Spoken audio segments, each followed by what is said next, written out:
네, 안녕하세요. 시대의 흐름 속에서 변하지 않는 가치를 전하는 안지영입니다. 오늘은 뉴욕 출신 글로벌 디렉터인 다니엘 킴 대표님을 모셨습니다. 안녕하세요, 대표님. 안녕하세요. 네, 너무 반갑습니다. 다니엘 킴 대표님을 모르시는 분들도 있기 때문에 간단히 자기소개를 좀 해주세요. 저는 뉴욕 교포고요. 뉴욕에서 92년부터 광고회사, 잡지, 출판사, 그리고 LA 쪽에서 영화 프로덕션 좀 많이 했고, 레전더리하고 워너 브라더스 같은데. 그 이후에 저희가 90년대에 굉장히 좀 성공적인 회사들이 있었어요. 일본하고 한국에. 네. 메인은 뉴욕하고 파리였지만 그게 뉴욕하고 런던으로 바뀌면서 일본의 회사를 열어가지고 뭐 레이 카바코보, 컴데갈송 그리고 샌디 셔먼 콜라보레이션부터 해가지고 좀 많이 했는데 그걸 한 7년 하다가 스탑하고 저는 영화 쪽하고 영상 쪽으로 갔다가 동양 쪽으로 다시 포커싱 하면서 Arts and Public Space라고 해서 뉴욕에 있을 땐 약간 럭셔리 하이엔드 쪽으로 일을 많이 했는데 지금은 그 똑같은 탤런트를 갖고 대중적인 거 그러니까 뭐 K마트나 커스코 한다는 게 아니라 그 제일 앞서가는 탤런트들을 같이 대중적으로 할 수 있는 게 뭔가 많이 트라이를 해가지고 지금은 문화기획회사 쪽으로 메인 베를린하고 한국하고 이제 하고 있고요. 네. 거기서 나오는 게 이제 전시, 엑스비션, 뭐 젠틀몬스터 같이 뭐 굉장히 특이한 문화적인 브랜딩을 많이 하고 있는데 동양이 지금 뭐 K-팝 디먼 헌터부터 뷰티, K-팝, 뭐 패션 뭐 이렇게 해가지고 좀 앞서가는 것 같아요. 그래서 여기서 약간 베이스를 더 하면서 그 문화적으로 일을 하고 있고 그 90년대 초부터 외국에서 탑 티어들 가는 유명하신 분들 그쵸. 같이 콜라보레이션 해가지고 그런 쪽을 하고 있어요. 그러니까 사실 지금 하이브리드가 대세긴 하죠. 어떻게 보면은 이제 대표님께서 오랜 기간 동안 90년대부터 지금까지 해오신 것들이 또 이 세대에는 또 새로운 담론들을 계속 형성하고 있어서 앞으로 되게 재밌는 작업들 또 기대가 됩니다. 그래서 일단 저희 이제 코어로그가 항상 이렇게 프리세션을 하면서 이전에 인터뷰어들이 얘기했던 것들을 좀 이어서 좀 질문을 하나씩 드리거든요. 네네네. 그 전에 이제 디자이너 선생님께서 인터뷰를 했는데,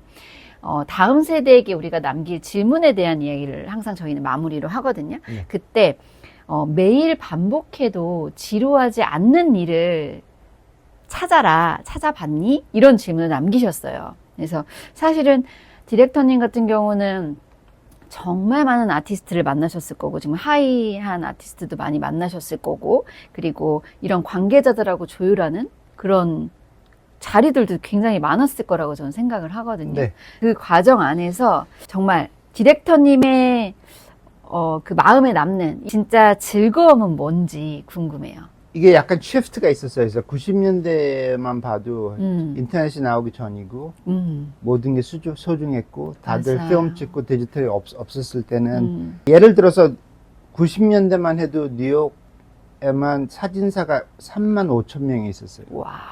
거기서 진짜 일하는 사람들은 그러니까 인컴이 있는 사람들은 한 30명도 안 됐어요.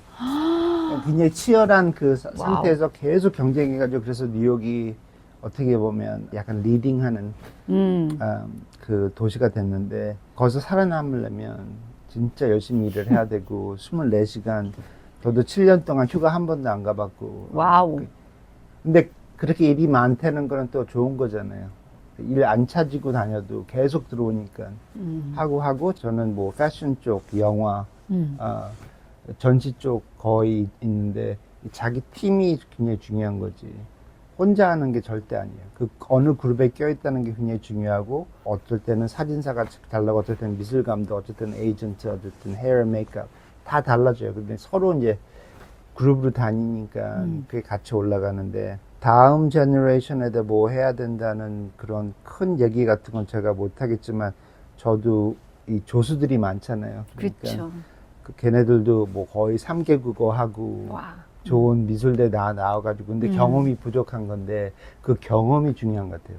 그래서 그 디자이너님이 얘기한 것처럼 광고나 TV 커머셜이나 뭐 영화 같은 거 합쳐서 한 900개 이상 해봤는데 그럼 굉장히 많은 거잖아요. 그렇죠. 그럼 지금은 딱 보면은 세트에 들어가서 그게 뭐 포토슛 같은 세트는 한 30명, 음. 그 TV 광고 찍으면 한 200명 크루가 있는데 딱 들어가면 그 느낌이 확 와요. 그 배우하고 메이크업 아티스트가 하는 대화를 봐서 약간 패치가 틀어지면 아 이렇게 되면 감독이나 이 라이팅 디렉터나 여기서 흐트러지겠구나 그 감이 확 와요.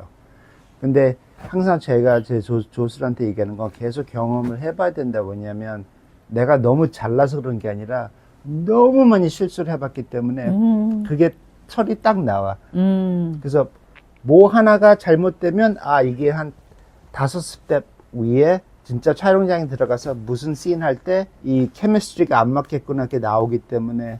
그래서 제 별명이 한국말로 야광펜?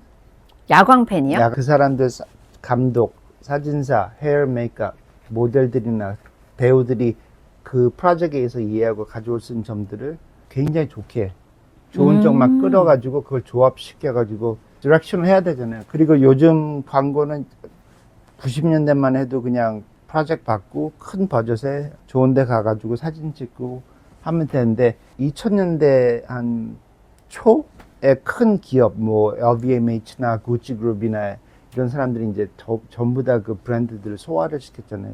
제가 이태리 보그나 더치 매거진 같은 데도 좀 한 7년 정도 일을 했는데 고문으로 그걸 스탑한 이유가 약간 그 예술적인 그 감이 더 이상 어플라이 안 된다는 거. 그냥 모델을 마네킹이라는 것처럼 그냥 마네킹에다가 그 제품 팔아야 되니까 그거를 약간 커머셜하게 보여준다나 그게 약간 실망적이었었는데 요즘 한 20대, 30대 중반까지 나오는 미래를 움직일 수 있는 친구들 보면 1992년에 조 산더 캠페인 크랙 맥빈이 찍은 거 기억나? 그러면 뭔지를 몰라요. 그래서 제가 영 제너레이션한테 항상 저희 조술한테도 얘기하지만 인터넷이 나오기 전에 뭐가 있었든지 좀 공부를 하고 왜 이 사람이 그런 걸 할 수 있는지 공부를 해야 되는 것 같고. 근데 요즘 젊은이들은 구글 이미지 나오는 첫 번째 페이지 1, 2, 3 내가 구글 들어가서 이미지 있으면 그거 다 빼라고. 깊이가 있어야 될 거 아니야. 왜 이 사람들이 이걸 하고 누구한테 팔려고 그러는 거고, 그 팔리는 사람들도 그 라이프 스타일이 있고 굉장히 그 트렌드가 있는 사람들인데, 이 사람들이 6개월, 1년 이후에, 이거가 내가 원했던 거구나. 이거를 만들어야 되는 그 라인을, 그걸 preemptive라고 그러는데, 미리 정해가지고 그거를 잘 찍어야 돼요.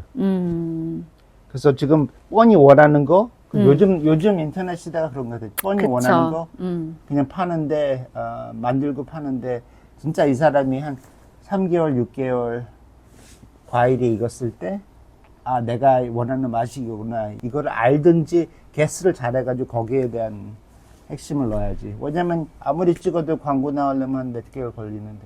그쵸. 이제 사실 모든 과정이 너무 쉬워지긴 했는데, 그냥 제가 봤을 때 이제 디렉터님 같은 경우는 그 과정 안에서 오는 경험, 그죠? 그걸 굉장히 중요시 여기시고, 사실은 그 리서치에서 오는 그 깊이, 이런 것들에 대해서 조금 더 많이 고민해야 된다. 진짜 어떻게 보면 그런 데서 또 즐거움과 재미를 찾으셨던 것 같아요. 요즘에 이제 재미는 너무 얕아졌는데, 그런 것들을 깊이 있게 리서치하는 재미를 계속 추구하면서 해 나가는 게 너무 중요하다는 걸 다시 한번 또 디렉터님이 말씀에서 느껴지게 됩니다. 두 가지가 있는 것 같아요. 그냥 빨리 고속 스피드로 가서 그냥 해버리고 있는 게 있고, 맞아요. 진짜 작품처럼 남겨가지고 기본 틀이 있는 걸 방향이 완전히 두 개가 생긴 것 같아요. 그러면 90년대부터 지금까지 이제 30년이 넘으셨잖아요. 수많은 전시, 브랜딩, 영화 기획 등을 총괄하기도 하셨고 참여도 하셨을 거고, 저도 제가 계속 디렉팅을 하고 기획을 하긴 하지만 되게 쉽지 않잖아요. 근데 그거를 지금까지 계속 하게 만드신 그 원동력이 무엇일까요? 아까 얘기한 거로 다시 갈 텐데, 처음에는 그냥 그 자체에 껴있는 걸 좋아했었어요. 어렸을 때, 20몇 살 때. 셀로나 같은 데서 고용해줘가지고, 대가 사진사랑 가가지고, 멋있는 모델도 와가지고 촬영하고 그러는 거. 재밌는 그 비하인드 스토리가 있는데, 저 솔직히 좀 의대 출신이거든요. 그래서 와. 그 디자인 자체를 몰랐어요. 그래서 이게 잡이 오고, 다 플랜하고 컨셉은 아이디어 뭐 옛날 봤던 영화 뭐 그때는 동양 영화도 유명하지 않아서 왕가와의 뭐 청킹 익스프레스 같은 거 해가지고 컨셉을 잡아놓고 근데 이제 미술 감독이 가서 이제 디자인도 할 줄 알고 그래야 되잖아요. 그래서 뉴욕에서는 그 킹코어라는 데가 있어요. 카피 센터인데 거기서 컴퓨터도 쓰고 그래서 미팅 다 끝나고 저녁 미팅하고 새벽에 킹코어 가가지고 거기 컴퓨터 스페셜리스트 25불 약간 용돈 주식 주고 그때는 아직 인디자인 같은 거 없었어요. 그래서 포토샵, 콜키 익스프레스, 뭐 일러스트레이터 어떻게 하는지 레슨 받고 그 다음날 출근해가지고 나온 폴라로이드 갖고 디자인 해보고 어쨌든 의대에서 크리에이티브 디렉터로 전환한 것도 너무 지금 네, 제가 타이밍이 좋았던 것 같아요. 저희 외할아버지가 영화 쪽 계셨기 때문에 아하. 저희 엄마가 너는 뭐든지 하든지 내 아빠가 했던 일만 하지 마 그러는데 저는 외할아버지랑 같이 살았으니까 와. 그 카메라나 뭐 인쇄 뭐 ISO, like f-stop 같은 거에 대해서 많이 알았기 때문에 그런 것도 있고 그 패션 쪽 들어가면 약간 좀 파퓰러한 게 있잖아요. 그렇죠.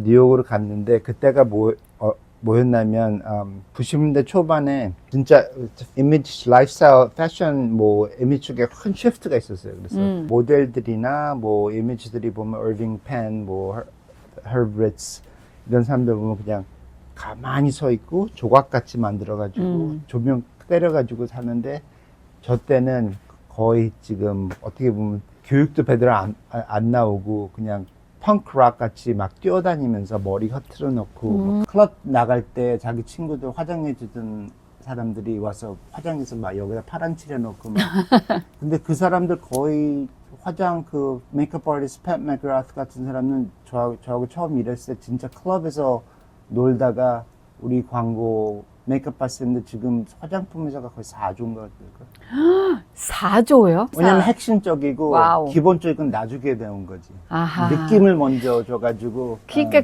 결국 현장에서 부딪히면서 네, 그때 저하고 마크 에스콜이라고 미술 감독이 파리에 한 명 더 있어요. 그래서 우리 두 명이 사진사나 스타일리스트가 오면 계속 저희가 같이 일을 해야 되는 거예요. 그래서 좀 럭키했지. 난 베이스는 없고. 근데 어떻게 보면은 어떤 분야든 꼭 그거를 전공법으로 배우신 분보다는 사실은 현장에서 직접 부딪혀가면서 현장에서 뭔가 계속 헤쳐나간다고 해야 되나요? 그런 분들이 결국에는 사실 빛을 보는 것 같기도 해요. 물론 전공법도 중요할 때가 있지만.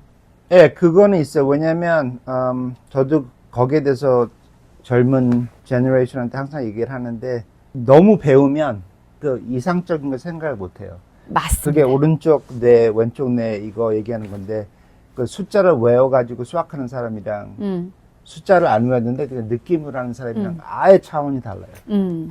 그래서 그게 많지는 않겠지만 진짜 핵심 알맹이들 진짜 이 마켓을 움직이는 사람들 보면 I don't know 마리오 테스티노, 크레이그 맥딘, 스티븐 클라인 뭐 크리스토퍼 놀란 거의 그쪽 분야에서 공부한 사람들이 아니에요.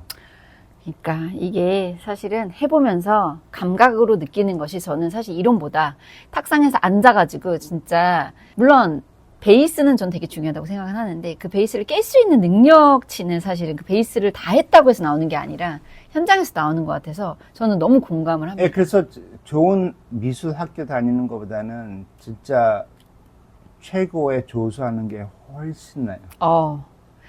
정말 좋은 말인 것 같아요. 그 요즘 친구들이 그런 거에 대해서 조금 생각할 수 있었으면 좋겠어요. 그리고 사실 요즘에 우리나라 같은 경우는 입시 이런 거 막 한국이 특히나 아시잖아요.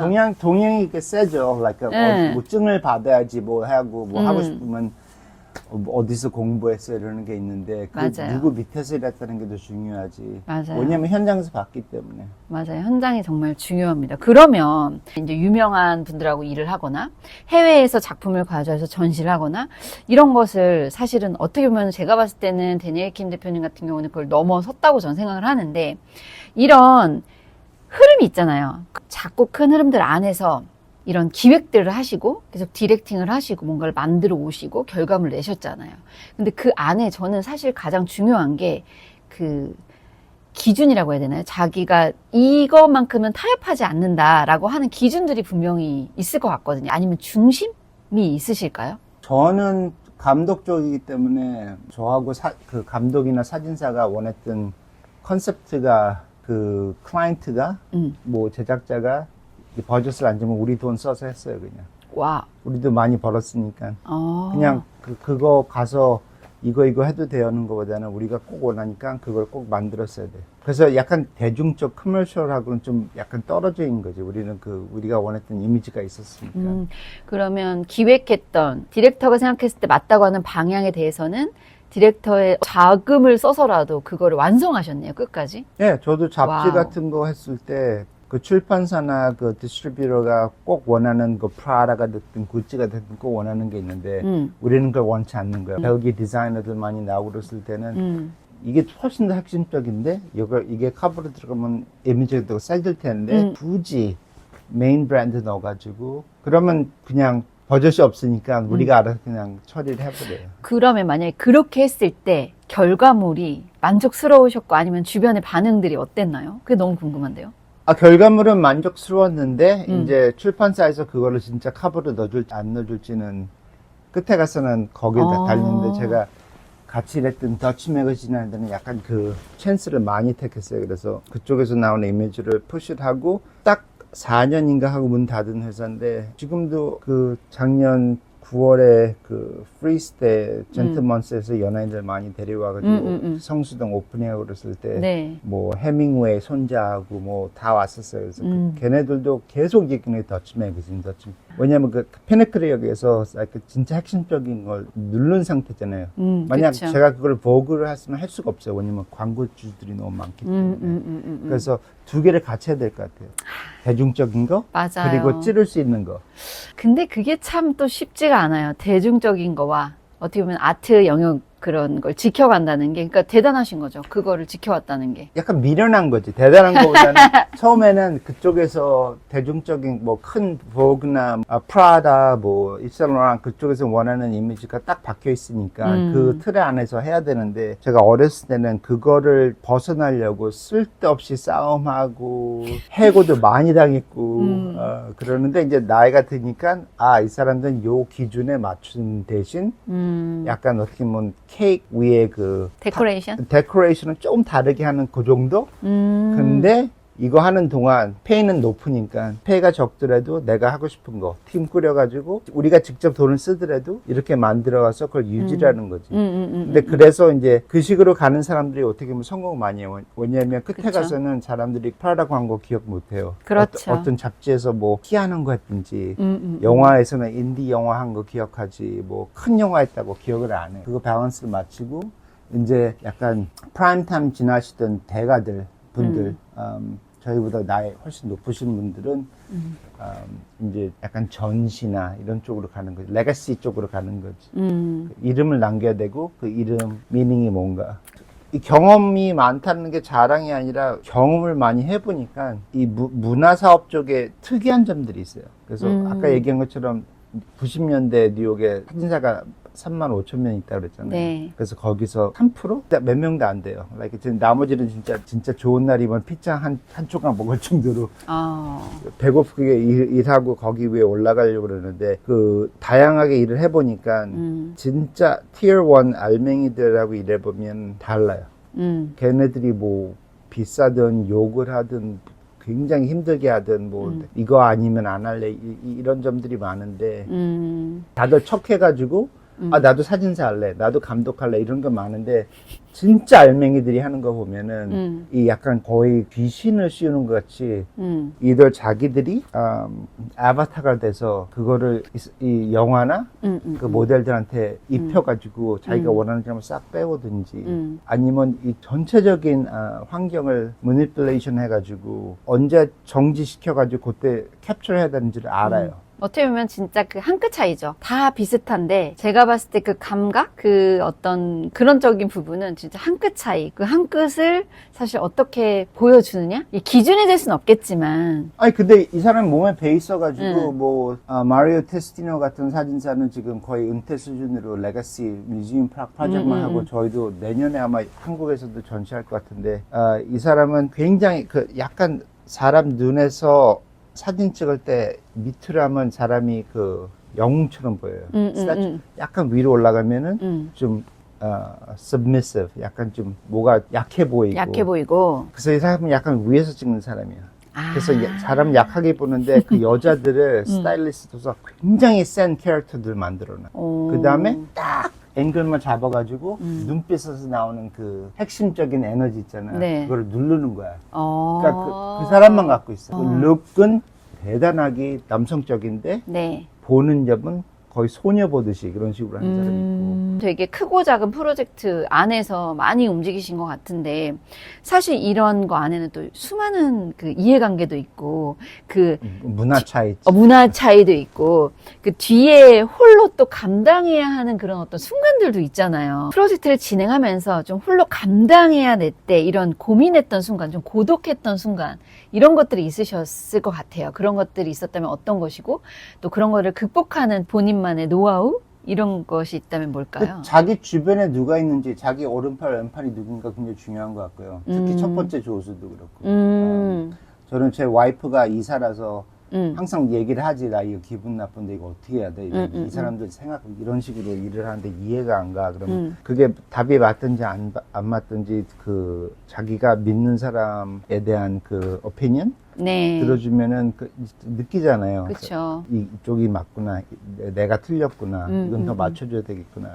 그런 게 좀 많았어요. 저는 K-팝에 대해서 알지도 못했고 상해 10년 전 처음 에이전시 냈을 때도 YG에서 연락이 와가지고 G-Dragon 네. 이 뭐 문화사업 하고 싶어가지고 저한테 연락 왔는데 전 네가 누군지도 몰랐고 그래서 계속 만나고 나중에 그 많은 그 이사님들하고 변호사들과 만나다가 이제 GD랑 이제 직접 일하기 시작할 때 보니까 여태까지 들은 게 아예 틀리네. 이 사람 되게 똑똑해. 근데 이 사람이 원하는 거가 그 회사에서 나한테 원하는 점으로 얘기했던 게 완전 틀린 거예요. 그럴 수 있어요. 그래서 이 사람은 미술가가 되기 싫은 게 아니라 미술가의 그 안에 이름이 섞이고 싶은 거지. 브랜드 콜라보레이션 많이 하는 사람이니까. 그렇죠. 그러지 말고 당신이 크리에이티브 디렉터가 돼가지고 대가들 12명 추천해 줄 테니까 같이 일을 하라고. 콜라보레이션 하라고. 그러면 이름이 항상 조인되고 작품이 어떻게 보면 같이 탄생한 거잖아요. 사람 그쵸. 작품. 그런 식으로도 많이 했고. 그러니까 결국에 근데 이제 디렉터님 같은 경우는 좀 그런 어떤 고민의 지점에서는 내가 믿는 내 주변, 내 사람들의 조언을 그래도 충분히 들으시고 그걸 통해서 또 극복하기도 하시고 또 다른 생각을 발현하시면서 어떻게 보면 그 단계를 계속 밟아오신 거네요. 네. 비즈니스 매니저나 파트너나 에이전트나 그 사람들은 뭐 나 개인적인 거, 비즈니스적인 거 모든 거 다 핸들링하고 그러는데 내가 보는 거를 이 사람들에 전달을 해가지고 이 사람들 느낀 게 있는데 자기네들 오피니언도 있을 거 아니에요. 그렇죠. 그러니까 내가 어디 이제 벽을 치면은 이제 자기 의견을 얘기를 해주는 거지. 내가 봐서는 이건 아닌 것 같고, 이건 맞는 것 같고. 근데 그거 뭐, 쫓아다니는 건 아니지만, 그 인풋이 있으면. 그쵸. 약간 좀 생각하기 좋고 더 편하다고 생각하나?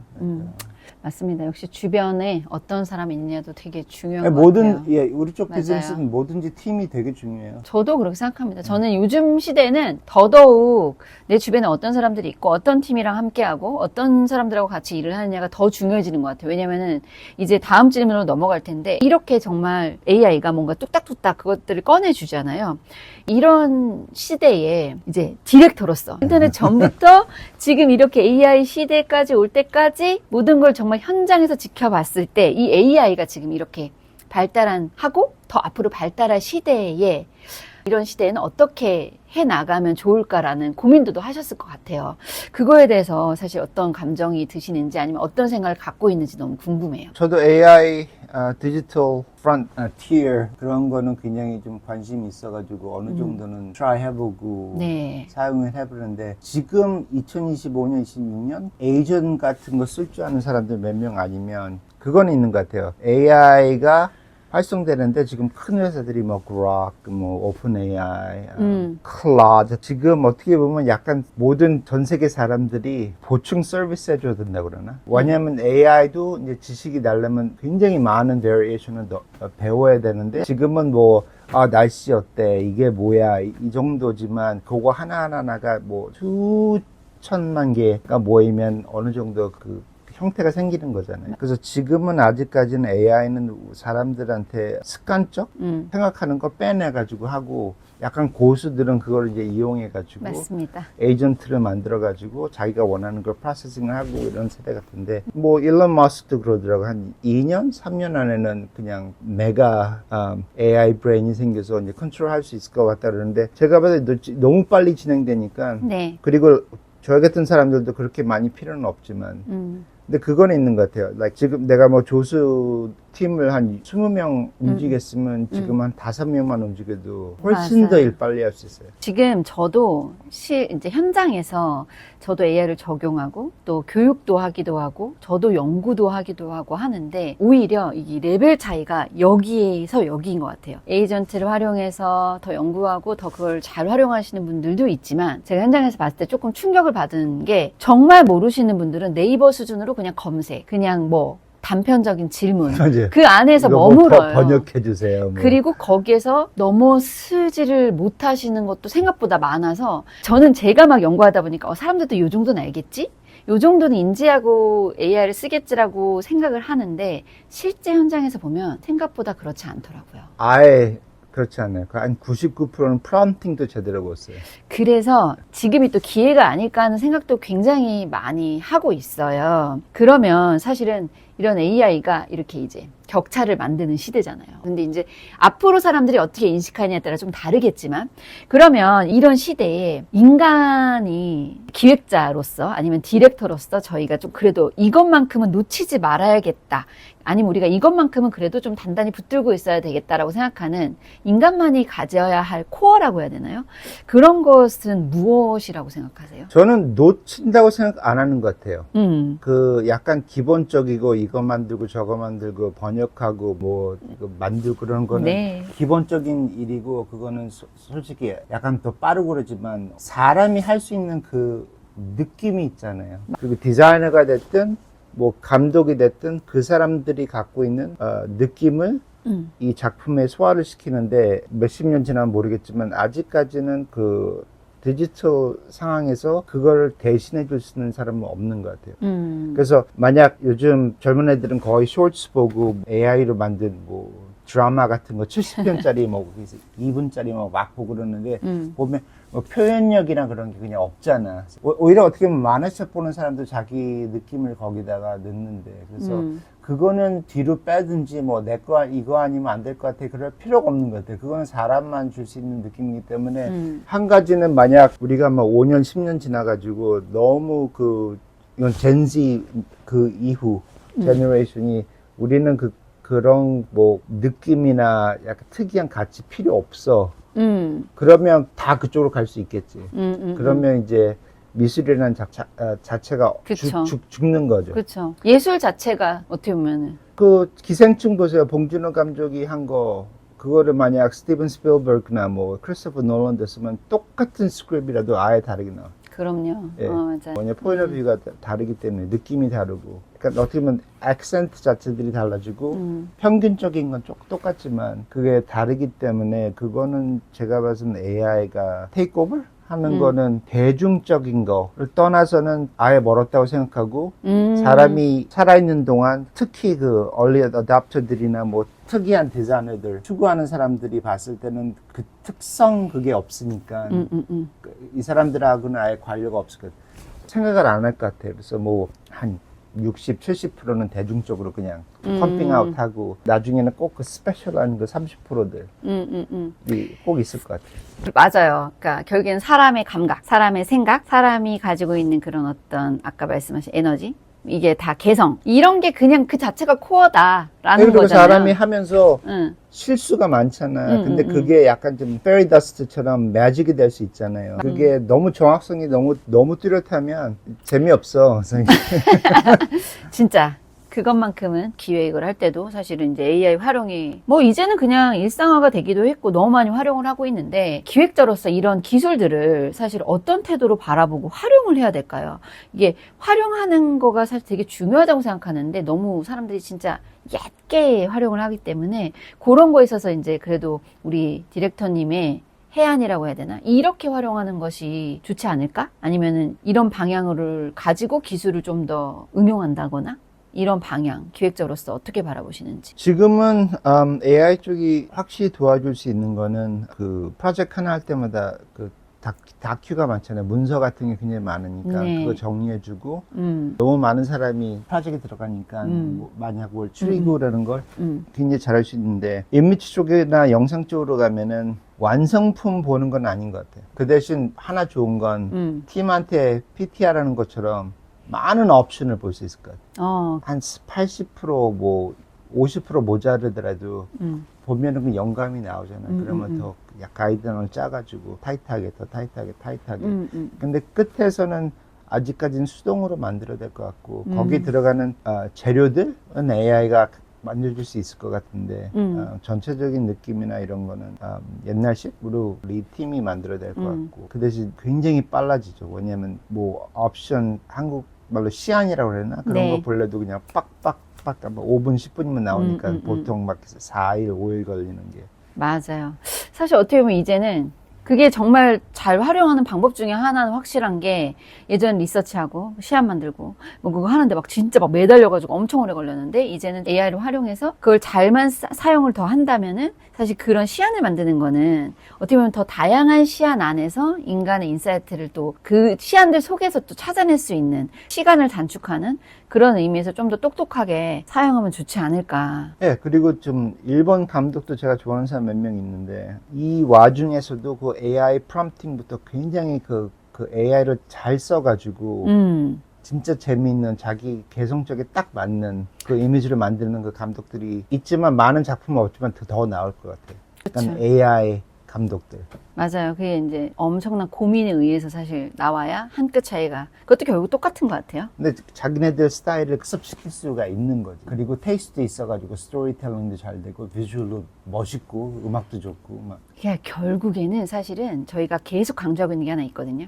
자기 인사이트를 잘 기록하고 레퍼런스를 잘 학습시키고 그걸 통해서 나와야 이제 되는데 계획하고 계신 프로젝트나 이런 기획하고 계신 것이 혹시 있다면 간단히 좀 얘기해 주실 수 있을까요? 요즘에는 그 전시 쪽으로 많이 포커싱을 하다가 코로나 이후로 이 전시장 가는 사람들이 굉장히 줄었어요. 대중적인 전시보다는 약간 레거시 쪽으로 미술품 같이 해서 전시하는 거 위주로 해서 지금도 한 3개 정도 같이 준비해 두는데 내년 초, 내년 중순에 나올 것 같고 저희 쪽 일은 한 번 시작하면 8개월, 12개월 그쵸. 걸리니까 그리고 책 지금 한두 개 끝내가지고 다음 책 하고 있는 거는 여기서 약간 핵심이 된 게 전에는 저는 글로벌 쪽에 있었으니까 한국인이지만 교포니까 다들 데리고 와서 여기서 뭘 했는데 네. 지금은 K 문화가 너무 좋아져가지고 특히 디먼 헌터 나온 뒤로 대중적으로도 인식이 다 됐기 때문에 한국에 있는 그 K 컬처를 외국에 갖다 놓고 그게 책으로 나오고 외국의 탑티어 탤런트들이나 다른 아티스트랑 콜라보해서 거기서 작품이 나오고 이런 식으로 약간 역으로 컬처를 수출을 한다고 그래야 되나? 이런 식으로 해서 지금 책 준비하는 게 하나 있고요. 좋은 퍼블리싱 하우스랑 저희는 보통 책할 때 조그만 책 하지 말고 큰 책해서 박스로 해가지고 리미티드 약간 하기 어떻게 때문에 보면은 아트북 이게 느낌일까요? 아트북인데 크기 때문에 한 번에 보지 않고 여러 번 거쳐서 볼 수 있게 커피 테이블 책이라고 그러는데 약간 자랑스럽게 여기다 놓으면은 좀 멋있는 그 수모 책이라고 그래요. 보통 저희 지금 하나 끝난 것도 한 40에서 50이니까 이 정도 되는데 이거는 좀 더 클 거야. 와. 그러니까 저는 너무 재밌는 것 같아요. 저는 사실 항상 이제 글로벌을 바라보고 있거든요. 한국도 너무 사랑하지만 우리의 이런 어떤 좋은 K컬처 가지고 있는 것들을 어떻게 하면 아니면 나의 어떤 생각들을 어떻게 하면 이제 외국으로 좀 내보낼 수 있지? 하나의 질문을 남긴다면 다음 제너레이션에게 좀 이런 질문을 남겨보고 싶다라면 뭐 어떤 질문을 좀 남기고 싶으신지. 좋은 질문인데 끝에 가서는 음악을 하든 영상을 하든 영화 뭐 사진을 찍든 글을 쓰든 그건 그냥 미디어 아웃풋이고 네. 상관이 없는 것 같아요. 네. 그래서 지금 뭐 어떻게 보면 우리가 다시 클래식으로 다시 돌아온다고 막 서로 얘기하기도 하고 막 계속 디지털로 갈 수도 있잖아요. 네.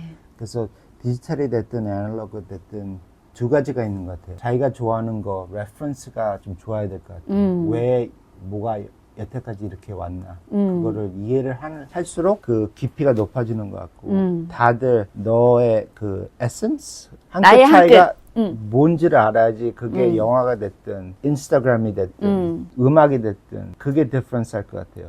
그런 애들도 아마 많이 나올 거예요. 결국에 내가 가지고 있는, 나만이 가지고 있는 내가 할 수 있는 어떤 핵심이 무엇인지 계속 고민해라. 예. 그것이 무엇이냐라는 거를 질문을 던지신 거잖아요. 그렇죠. like, 뭐 포켓몬 에이스 카드 하나 갖고 있는 것처럼 그 카드 하나가 있어야 될 것 같아요.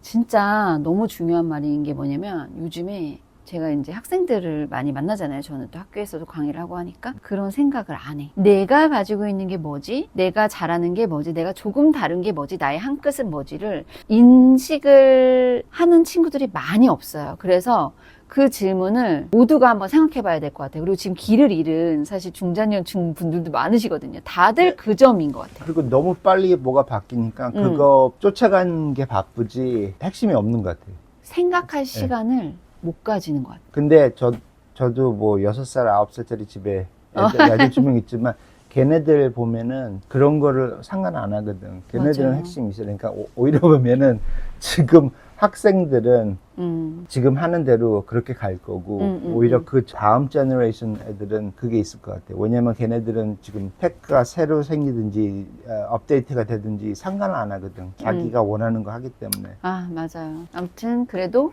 우리가 그런 자기의 핵심이 뭔지에 대한 질문을 마지막으로 남겨주셔서 그 부분은 사실 저도 오늘 이렇게 인터뷰를 마무리하면서 생각을 계속 하게 돼요. 저도 계속 그거를 알고 있다고 생각을 하는데도 계속 생각을 또 하고 찾아가게 되거든요. 그게 멈춰져 있는 건 아니고 계속 그 시점에 고민하게 되는 중요한 포인트인 것 같아서 오늘 그 말씀이 너무 저는 와닿습니다. 네.